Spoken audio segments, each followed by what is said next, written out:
Bonjour Benoît. Bonjour Jean-Michel. Merci beaucoup de me recevoir chez toi. Il est un petit peu tard parce qu'on vient de manger et puis de refaire le monde. Je suis arrivé à 22 heures. On était mercredi 14, mercredi 15 juillet. On est déjà jeudi là, parce que minuit est passé. Je poursuis donc mes interviews. Est-ce que tu pourrais te présenter au mouvement des libérés parce que tu es dans le département de l'Aube, C'est ça. tu es agriculteur. Bah voilà, tu me présentes tout seul. Vas-y, à toi Donc maintenant. alors, je suis agriculteur dans l'Aube et également dans l'Oise, Oui, où j'exploite en tout 570 hectares donc, avec un frère. Donc je suis associé avec mon frère. oui. Et avec une particularité, donc avec 3 sites d'exploitation, répartis Aube et Oise, et avec une grosse production de légumes, pommes de terre et oignons pour l'export. Ok, Environ 5000 tonnes de légumes. Voilà, donc je fais partie des soi-disant céréaliers, des gros céréaliers, d'accord. Bon, qui gagnent dedans beaucoup d'argent. ce qui nous intéresse, c'est que tu as quitté la MSA il y a combien de temps? Alors donc depuis janvier 2014, donc ça fait un peu plus d'1 an, Oui, j'ai envoyé une lettre recommandée à la MSA en suivant les conseils de Claude Reichmann. oui. Non, c'est pas tout à fait ça. J'ai suivi une réunion à Reims avec Claude Reichmann. Suite à ça, Quelque temps avant? quelques temps avant, oui, Ouais. peut-être au mois de. Je sais plus quand Donc c'était en 2013? Oui, voilà, en 2013. D'accord. J'ai pris mon temps pour réfléchir. J'ai choisi finalement de faire le pas avec un avocat, Oui, une avocate Mhm. spécialisée MSA, qui m'a beaucoup rassuré sur la démarche d'accord. et qui m'accompagne depuis le mois de janvier, hein. Donc, on a résilié les contrats MSA. Avant, on a choisi une assurance santé, et on peut la citer aussi, je pense, c'est Si tu Amarise. veux, Donc j'ai oublié de dire que j'étais papa de 4 enfants, marié. Oui, Donc j'ai quitté. Ma femme n'a pas d'assurance santé, hein, comme elle ne travaille pas à l'extérieur, elle travaille à la donc maison. toute ta famille est couverte Toute ma famille est couverte. avec ta nouvelle sécurité Voilà. sociale européenne. On paye un peu plus de 700 euros par mois pour Pour nos toute la 4 famille. enfants et moi-même et ma femme. D'accord. Pour le moment, donc, je ne sais pas si ça fait partie des présentations, mais on n'a aucun souci avec Amarise. Pour assurer les autres qui Mhm. se posent des questions, on est très très bien garanti, on n'a plus de mutuelle. Et mon assurance santé me coûte 700 euros en gros par mois. D'accord. Quelle a été l'incidence sur ta comptabilité? Alors, sur ma comptabilité, donc c'est sur ma trésorerie surtout que ça a une incidence, parce Ouais. qu'avant j'étais susceptible de payer des charges sociales qui variaient en gros de 40 000 à plus de 150 000 euros à peu près, pour donner une fourchette. J'ai des revenus qui sont très très variables. Ouais. Aujourd'hui, ça me coûte 700 euros par mois. Je veux dire, c'est négligeable dans mon cas. Ouais. Et cette trésorerie, je la garde précieusement. Ça me permet de réinvestir dans mon exploitation agricole. Mhm. Surtout que j'ai des nombreux projets. Il y a un à super financer. projet de Voilà. méthanisation Voilà, dont, je suis en dont train tu m'as parlé. Je monte deux méthaniseurs dans l'Oise Ouais. pour faire du biométhane. Ouais. Donc j'en profite. Donc cette trésorerie est bienvenue sur mon exploitation parce que avec les cotisations qu'ils me demandaient, alors les gens peuvent trouver ça délirant d'avoir 400 000 euros ou 500 000 euros de revenus et de ne pas pouvoir payer 150 000 euros de charges sociales, mais il faut savoir que ça arrive parce que dans notre cas, là en agriculture, de notre revenu ne sont pas déduits certaines charges importantes, notamment l'achat de nos parts sociales, Ouais. de notre ferme, quand on reprend une exploitation agricole, quand on l'achète à nos parents ou quand on l'achète à d'autres personnes, on n'a pas de déduit le capital. On a déduit dans notre revenu que les frais financiers. Ouais. Quand on achète des terres, c'est exactement pareil. Du foncier, c'est pas parti, c'est pas déduit. Donc ce qui fait qu'aujourd'hui, on a un revenu fictif Oui, complètement. sur lequel on est imposé au niveau de la MSA et des impôts. Et quand on a déduit nos charges sociales et nos impôts, qui sont bien entendu en relation avec le revenu, Ça n'a plus rien à voir. on se retrouve avec un revenu disponible complètement délirant et qui ne suffit plus à faire vivre une famille et à réinvestir. Donc j'ai pris le taureau par les cornes en me lançant dans cette bataille. Donc ça fait un peu plus d'1 an et demi. Ça fait un peu plus d'1 an et demi, oui. Et niveau comment dire, du ressenti que tu as, tu sens que tu as pris la bonne décision. Alors aujourd'hui, je suis 100% convaincu, ce serait à refaire, je recommencerai. Ouais. D'ailleurs, je le conseille à tous mes collègues agriculteurs qui sont dans le même cas que moi. Ouais. Et ils te suivent, tes collègues agriculteurs dans le coin, ou ils ne te suivent pas? Alors c'est le problème, c'est qu'aujourd'hui, malheureusement, nos experts comptables ne sont pas du tout, ne veulent pas en tout cas nous aider dans cette démarche-là, Ouais. nous accompagner Ouais. à cause d'un problème à cause de l'ordre des experts comptables qui est contre cette démarche. C'était un premier point. Nos syndicats agricoles qui sont également liés à la MSA d'une certaine façon, sans rentrer dans le détail, sont contre cette démarche. Tu m'étonnes. Donc aujourd'hui, il n'y a aucun conseiller agricole, fiscal, juridique, quelques avocats, il faut les compter sur le dos de la main, à la peine et encore, qui vont nous accompagner. Donc les seuls soutiens qu'on peut avoir, ce sont nos collègues qui l'ont déjà fait. Le mouvement délibéré, le mouvement évidemment. Délibéré de la Sécu par Facebook et Internet. Voilà. Le MLPS. Le MLPS, Claude Reichmann, voilà. Mais sinon, il n'y a aucun autre soutien. Donc pour l'instant, au niveau agricole, il n'y a pas grand-chose, il n'y a pas beaucoup de gens qui veulent prendre le risque. On est quelques agriculteurs, pour moi, on les compte on doit se compter sur le doigt d'une main, de deux mains en France. J'en connais quelques-uns en Seine-et-Marne, dans l'Oise.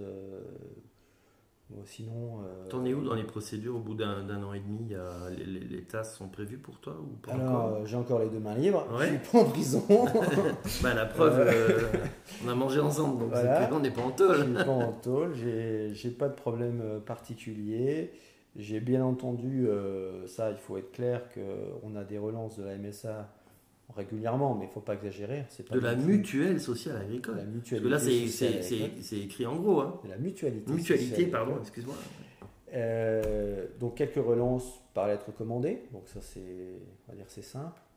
Qu'on dénonce tout simplement très facilement par le biais d'une avocate, mon avocate. Ensuite, j'ai eu des relances téléphoniques de la part du service de recouvrement. À l'amiable. Oui, voilà, qui essaye de savoir pourquoi tu ne payes pas. De savoir et surtout de m'influencer pour que je puisse rentrer dans le droit chemin des venir dans le moule. Des gentils moutons agricoles. Voilà. Donc, j'ai bien entendu botté en touche en disant que j'avais une procédure en cours et que s'ils voulaient d'autres informations, qu'ils aillent voir mon avocate. Après, je suis passé au TAS, bien sûr.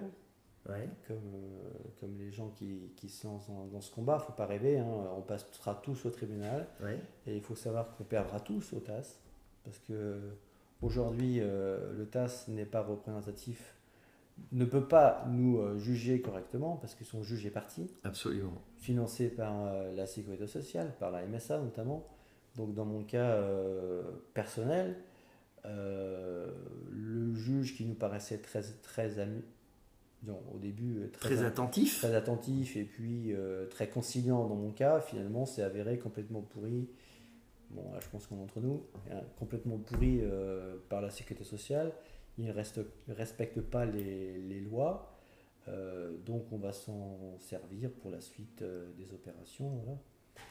Donc, je suis passé au TAS. Il faut savoir qu'il ne faut pas rêver, je peux donner un conseil pour ceux qui vont faire comme moi. Les procédures sont longues. C'est pas parce que vous envoyez une lettre recommandée que vous serez assigné au tribunal dans les 6 mois. Il faudra au moins compter 1 an. Il y a tellement de procédures que ça va durer longtemps. Mais certaines personnes ont peur. Toi, aujourd'hui, Benoît, tu n'as plus peur de tout ça? Alors moi, c'est un peu spécial. Alors bien entendu, j'ai pas peur, sinon je l'aurais pas fait, ou sinon j'aurais fait une marche arrière. Je pense que dans mon cas personnel, je n'ai rien à risquer. Parce que ce que je possède, c'est là. C'est tout, il n'y a rien d'autre. Donc, à part lui donner une paire de chaussettes, un slip, une chemise, c'est tout ce que je peux donner aujourd'hui à la MSA, à titre personnel. Mais d'un point de vue intellectuel, tu sais de toute façon que le combat que tu mènes est le bon.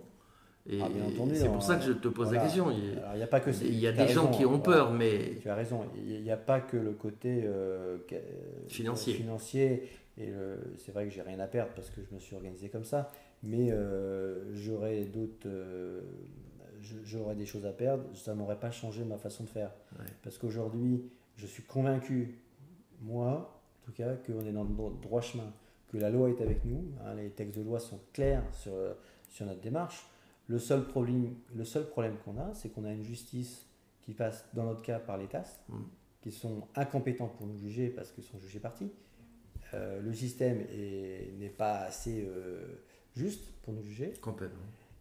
Et en plus de ça, les juges sont complètement politisés, ouais. Et leur jugement n'est pas en relation avec la loi. Ouais. Donc, gagner aujourd'hui est compliqué parce qu'il n'y a pas une volonté politique. C'est complètement vrai. Bon, on en parle de plus en plus. Je vais te poser une autre question. Tu as eu un coup de téléphone d'un ami qui t'a dit « Je ne peux plus payer mes charges, je vais être obligé de faire un emprunt. » Tu lui as conseillé, tu lui as expliqué qu'il y avait d'autres solutions et finalement il ne t'a jamais rappelé. Oui. C'est dingue. C'est dingue, mais c'est la réalité parce qu'aujourd'hui, la première chose qu'il faut se mettre en tête quand on veut se lancer dans cette démarche-là, c'est de mettre à la poubelle sa carte vitale. Oui. Hein, donc c'est la première chose. Il faut se convaincre soi-même et surtout il faut convaincre sa femme qui elle utilise la carte vitale pour les enfants, pour tout ça. Donc aujourd'hui, quand l'agriculteur est convaincu, il faut convaincre sa femme qui est souvent le chef de la famille.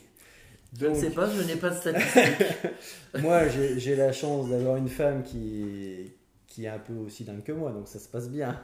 Mais une femme qui est un peu plus terre à terre, qui dit bah non, la carte vitale c'est super, quand je vais à la pharmacie il n'y a pas de problème, à l'hôpital, etc., les enfants, tout ça, il faut réussir à convaincre les deux, et c'est pas simple. Ouais. Et aujourd'hui, mes amis, je pense qu'il y a un frein à ce niveau-là, parce que la carte vitale c'est quand même très pratique.